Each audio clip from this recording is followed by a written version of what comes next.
ഒന്നുമില്ല, ചെറിയൊരു കാര്യം പറയാൻ വന്നതാണ്. നിങ്ങൾ കട്ടിംഗ് ബോർഡൊക്കെ വാങ്ങുന്നുണ്ടെങ്കിൽ ഇങ്ങനത്തെ ഫാൻസി ആയിട്ടുള്ള കട്ടിംഗ് ബോർഡൊന്നും ഭംഗി കണ്ട് വാങ്ങിക്കാതിരിക്കുക. അവസാനം പട്ടി കയറിയാനേ പണത്തുള്ളൂ. ഇത് ഇളകിപ്പോയിട്ട് ഞാൻ ഒട്ടിച്ചതാണ്. അത് കഴിഞ്ഞപ്പോൾ ഇത് ഇളകിപ്പോയി.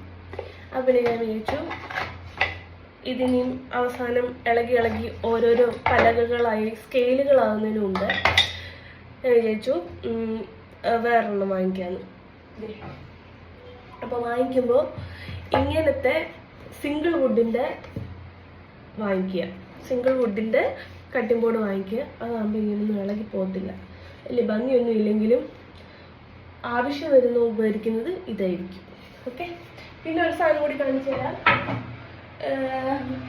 ഇങ്ങനത്തെ സ്റ്റീലിൻ്റെ കട്ടിംഗ് ബോർഡുകളുണ്ട്. ഇതും കൂടി ഞാൻ വാങ്ങിച്ചു. ഇത് വാങ്ങിച്ചത് എന്തിനാന്ന് വെച്ച് കഴിഞ്ഞാൽ മീനും ഇറച്ചി അങ്ങനെ എന്തെങ്കിലുമൊക്കെ കട്ട് ചെയ്യുന്നത് ഞാൻ വേറൊരു കട്ടിംഗ് ബോർഡിലായിരുന്നു. അത് പ്ലാസ്റ്റിക്. അപ്പോൾ അതും ഇങ്ങനെ പൊടിഞ്ഞു നമ്മുടെ ഫുഡിലൊക്കെ വരികയല്ലേ. ഇപ്പം മൈക്രോ പ്ലാസ്റ്റിക്കോ അങ്ങനെ എന്തെങ്കിലുമൊക്കെ വരാൻ ചാൻസ് ഉണ്ട്. അപ്പോൾ അത് കാരണം ഞാൻ വാങ്ങിച്ച ഇതിൽ എന്താണ് പച്ചക്കറി ഉപയോഗിക്കാത്തതെന്ന് വെച്ച് കഴിഞ്ഞാൽ ഇതിനകത്തൊരു കിരികിര സൗണ്ട് ഉണ്ടാവും മുറിക്കുമ്പം. അതെനിക്കിഷ്ടമല്ല.